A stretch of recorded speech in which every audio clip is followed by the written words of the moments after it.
Hello मेरे प्यारे बच्चों, आप सभी लोगों के लिए एक बहुत बड़ी जानकारी UP triple S C steno का जो 333 और 1224 वैकेंसीज थी उनका एडमिट कार्ड आ गया है।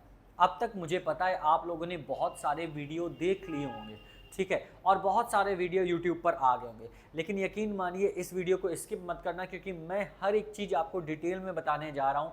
हर एक चीज़ मैं आपको स्क्रीन पर लेके एक एक चीज़ बताऊंगा, तो वीडियो स्किप मत करना और चैनल पर नए हो तो चैनल को सब्सक्राइब करना ना भूलना, ठीक है। तो आ जाओ, ध्यान देना जरा, ठीक है, और हर एक पेज को ध्यान देना, ठीक।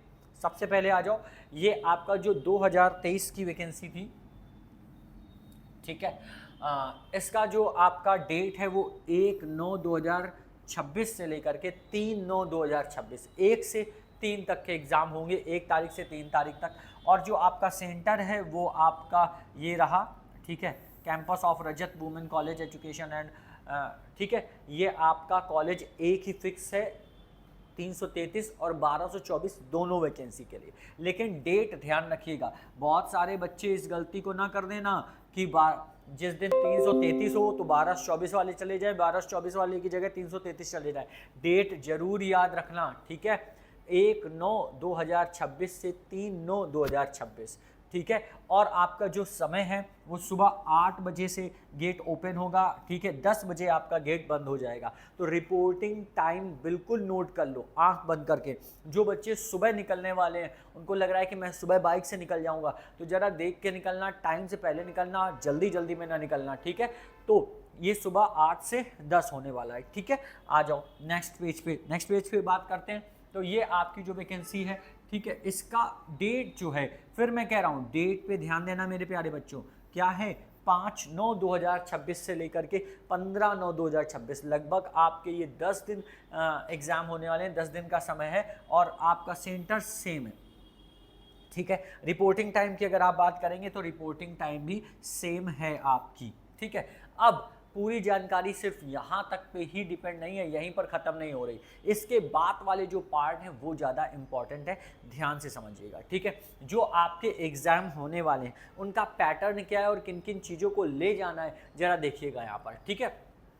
तो अगर हम यहाँ पर इसे अंडरलाइन करते हैं और इसे हर एक पॉइंट को समझाते हैं तो ध्यान दीजिए, अभ्यर्थी आयोग की अधिकृत वेबसाइट मोबाइल से डाउनलोड कर लें। प्रत्येक अभ्यर्थी पहचान हेतु परीक्षा केंद्र पर अपना आधार कार्ड ले जाएंगे, ठीक है, या फिर ड्राइविंग लाइसेंस ले जा सकते हैं, पासपोर्ट, पैन कार्ड, ये आप ले जा सकते हैं, ठीक है। Aadhaar card, driving licence, passport, PAN card या मतदाता पहचान पत्र भी ला सकते हैं, ठीक है। फिर अभ्यर्थी का नाम, रोल नंबर व परीक्षा तिथि लिखा हो, लेकर उपस्थित हो किसमें, ठीक है, पासपोर्ट साइज की 2 फोटो और आपका जो भी एडमिट कार्ड है उनमें ये सारी चीज़ें जरूर लिखी होनी चाहिए, ठीक। नोट पॉइंट को जरूर ध्यान देना, क्या कह रहे हैं, अभ्यर्थी को परीक्षा कक्ष में प्रवेश पत्र, पहचान पत्र व उसकी एक फोटोकॉपी, 2 पासपोर्ट साइज फोटो तथा काला या नीला बॉल फिर पॉइंट पेन, ठीक है, ले जाने की अनुमति देंगे। तो ये मत करना, बहुत सारे बच्चे क्या करते हैं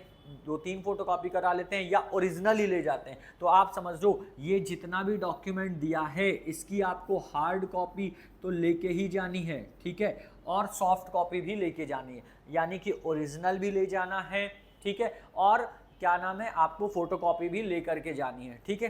बाद में वहाँ पे भागना नहीं, दौड़ना नहीं, परेशान मत होना, ठीक। इस चीज़ को देखते हैं। अब जो नेक्स्ट पेज है ये ज़्यादा इंपॉर्टेंट होने वाला है, क्यों, क्योंकि इसमें सभी चीज़ें पॉइंट वाइज दी गई और मैं एक एक चीज़ को समझा रहा हूँ, तो बिल्कुल निगाहें यहाँ पर रखना और समझना, ठीक है।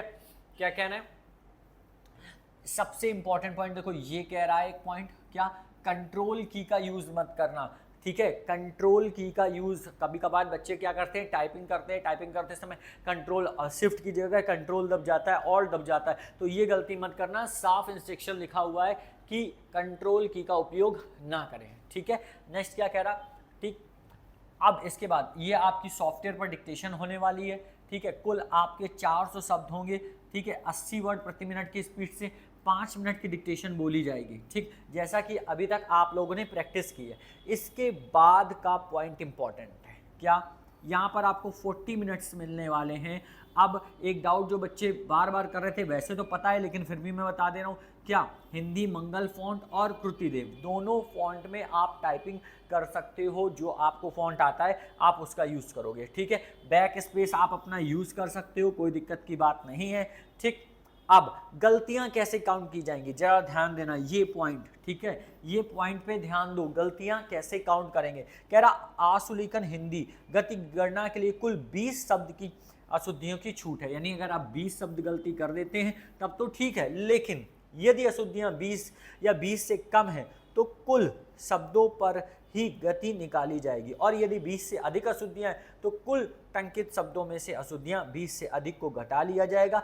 इस प्रकार से कुल शब्दों को 5 मिनट जितने समय में आपको डिक्टेशन बोली गई है से भाग देकर आपकी गलतियां निकाली जाएंगी। अगर 20 से कम है तब तो चलो ठीक है, 20 से अगर आपकी गलतियां 25 हैं तो आपकी ये 20 गलतियां छोड़ करके 5 गलती को काउंट किया जाएगा आगे के डिक्टेशन से, ठीक है, तो याद रखना। अब आ जाते हैं इसके बाद मिस्टेक कैसे क्या काउंट होनी है। फुल मिस्टेक कौन सी काउंट होंगी, हाफ मिस्टेक कौन सी काउंट होंगी। यहां पर देखो, कह रहा किसी शब्द या अंक फिगर का छूट जाना। सपोज दैट राम बोला गया है, आपने राम छोड़ दिया है, आपने राम टाइप ही नहीं किया, तो आपको ये गलती पूरी काउंट करी जाएगी एक मिस्टेक में। किसी शब्द या अंक के स्थान पर गलत शब्द या अंक लिखना। सपोज आपको राम बोला गया है, आपने श्याम लिख दिया, तो भी आपकी एक गलती काउंट की जाएगी।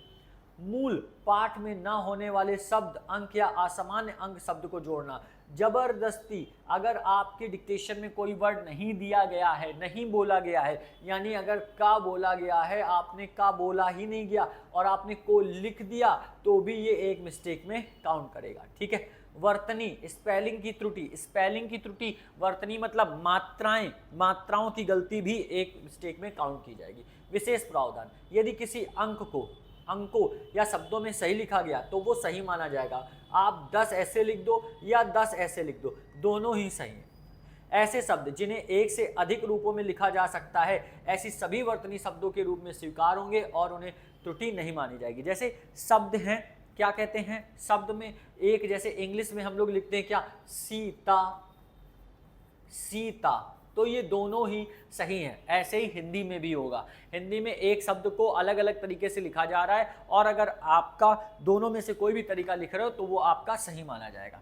एक शब्द में एक से अधिक त्रुटियां होने पर भी अधिकतम एक पूर्ण त्रुटि ही गिनी जाएगी। मतलब अगर आपने, ठीक है, अगर आपने त्रुटियां लिखा है और इसमें ऊ की मात्रा यहाँ लगाई, फिर यहाँ ऐसे बना दिया, तो भी आपकी ये सिर्फ एक गलती काउंट की जाएगी। इसके बाद आपकी एक ही शब्द में 2 या 3 गलतियां, मतलब जितनी गलतियां आप करते जा रहे हो उस हिसाब से काउंट नहीं करी जाएगी। इसके बाद नोट, अभ्यर्थी किसी शब्दों के समूह वाक्य की पुनरावृत्ति करता है तो पुनरावृत्त दोहराए गए सारे शब्दों को अलग अलग त्रुटि माना जाएगा। सपोज दैट आपने राम 2 बार लिख दिया और यहाँ पर एक ही बार था, तो भी ये गलती जितनी बार लिखोगे उतनी बार काउंट की जाएगी, ठीक है। तो ऐसी गलतियां मत करना।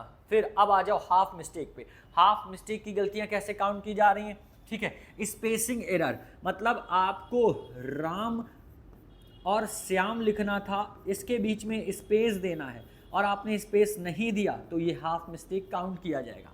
2 शब्दों के बीच में, यही चीज बता रहा, 2 शब्दों के बीच में स्पेस ना देना, अर्थात 2 शब्दों को आपस में चिपका देना, आधी मिस्टेक काउंट की जाएगी। किसी एक शब्द के बीच में अतिरिक्त स्पेस दे देना, यानी 2 स्पेस मार दिया आपने किसी वर्ड के बीच में, तो भी आपकी हाफ मिस्टेक काउंट की जाएगी। फिर क्या कह रहा हूं, 2 शब्दों की आपस में अदला बदली होने पर भी गलतियां काउंट की जाएंगी। सपोज दैट आपको फिर ये एग्जांपल, राम और श्याम बोला गया था, आपने क्या कर दिया, श्याम और राम कर दिया, तो भी गलती काउंट की जाएगी, ठीक है ना। समझ रहे हैं मेरे प्यारे बच्चे। इसके बाद एक वचन बहुवचन संबंधित त्रुटियां, एक वचन के स्थान पर बहुवचन के स्थान पर एक वचन लिखने पर भी गलतियां काउंट करी जाएंगी। यानी अगर आपने वह की जगह वे लिख दिया और वे की जगह वह लिख दिया, तो भी गलती काउंट होगी। जिन त्रुटियों को नहीं गिना जाएगा वो कौन सी गलतियां हैं, कौन सी गलतियां ऐसी हैं जिनको गिना नहीं जाएगा। तो जैसे ये गलतियां, यहाँ पर इन्होंने एग्जाम्पल लिख दिया है क्या, चांद, यहाँ पे अंक की बिंदी लगी है ऐसी वाली और आपने इसको ऐसे लिख दिया, तो ये दोनों ही सही है। नेक्स्ट कह रहा इसी तरह हूँ दो तरीके से लिखते हैं, ऐसे, और इसकी जगह आपने लिख दिया ये, तो भी दोनों सही हैं। किसी टंकण परीक्षा हेतु विशेष निर्देश, अच्छा हिंदी टंकण के लिए, ठीक है, ये आपकी हो गई। अब इसके बाद की गलतियां क्या कह रहा, अभ्यर्थी टंकण परीक्षा के समय बैक स्पेस का प्रयोग वर्तमान शब्द एवं उसके पहले एक शब्द को संशोधित करने के हेतु कर सकता है, अर्थात कुल शब्दों में 2 बार संशोधित कर सकते हो। एक गलती यहाँ पर सुधार ली, एक उसके पीछे सुधार ली, इसके बाद नहीं कर पाओगे, ठीक है। फिर हिंदी गति की गणना के लिए 5 अशुद्धियों की छूट प्रदान की जाएगी। यदि अशुद्धियां 5 या 5 से कम है तो कुल गलतियों को शब्दों की गणना वैसे की जाएगी, लेकिन 5 से अधिक है तो उसको घटा करके जो छूट मिल रही है उससे इसके बाद की जाएगी, ठीक है। फिर नेक्स्ट क्या कह रहा, अब गलतियों पे इस पे आ जाओ। टाइपिंग के लिए हिंदी टाइपिंग परीक्षा में टाइपिंग के दौरान अशुद्धियां कैसे काउंट की जाएंगी। नंबर 1, पूर्ण गलतियां, निम्नलिखित में से पूर्ण गलतियां माना जाएगा, शब्द या आंकड़ों को छोड़ देना, गलत शब्दों को टाइप करना, गद्यांश में ना पाए गए शब्दों को करना, जो पीछे भी आपको पढ़ाया। फिर इसके बाद अक्षर और अक्षरों की पुनरावृत्ति जोड़ने छूट जाने, ये सारी शब्द वर्तनी व वर्तनी, जैसे वर्तनी लिखना था इसकी जगह आपने 2 बार वाह बना दिया, फिर वर्तकनी की लिख दिया, ये सारी गलतियां काउंट की जाएंगी भाई, ठीक है। फिर शब्द आंकड़े की पुनरावृत्ति पर, उदाहरण के लिए मैं घर घर जाता हूं, तो ये एक गलती हो गई आपकी। अधूरे शब्द जो भी आपने अधूरे लिख दिए उनकी भी गलतियां काउंट की जाएंगी। अर्ध आधी गलतियां कौन सी काउंट की जाएंगी, स्पेस की, पंक्चुएशन की, पूर्ण विराम की, क्रम परिवर्तन, जैसे अभी हमने आपको बताया राम और श्याम की। और फिर पैराग्राफ संबंधी, प्रत्येक अनियमित पैराग्राफ के लिए आधी गलती मानी जाएगी, यानी अगर आपने पैराग्राफ गलत चेंज कर दिया तो भी आपकी गलती काउंट होगी। तो भाई पैराग्राफ बहुत ध्यान से करना। सपोज दैट 4 पैराग्राफ हैं, चारों आपने गलत कर दिए तो 4 मिस्टेक हो गई, क्योंकि आधी तो वो बोल ही रहा है, ठीक है। तो चारों आपने गलत किए, जहां करने चाहिए वहां नहीं किए, तो इस वजह से ध्यान से करना, ठीक है। तो ये कुछ पूरी डिटेल, पूरी हर एक पॉइंट जो आपको एडमिट कार्ड में लिखे थे, दिए थे, उनको मैंने पूरा डिस्क्राइब किया। अभी भी कोई चीज डाउट हो तो कमेंट करके पूछ लेना, अदरवाइज मैं इसके लिए फिर एक वीडियो बना दूंगा अलग से, ताकि आपको कोई भी दिक्कत ना हो, ठीक है। इस तरीके से गलतियां काउंट होनी है। एडमिट कार्ड आ गया, एडमिट कार्ड फिर से 333 वाली अलग, 1224 अलग। एडमिट कार्ड मिक्स मत करना, गलत टाइम पे एग्जाम सेंटर ना पहुंच जाना और गलत एडमिट कार्ड लेके ना पहुंच जाना, ठीक है। ये गलतियां मत करना, ठीक है। आई होप सारी चीजें क्लियर हो गई होगी, समझ में आ गया होगा। मेरे प्यारे बच्चों, एग्जाम अच्छे से देना है। बाकी कोई भी नोटिफिकेशन या जानकारी मिलती है तो उसका वीडियो आपके लिए हम तुरंत लेकर आएंगे। तब तक मेरे प्यारे बच्चों को बहुत सारा प्यार और जय हिंद।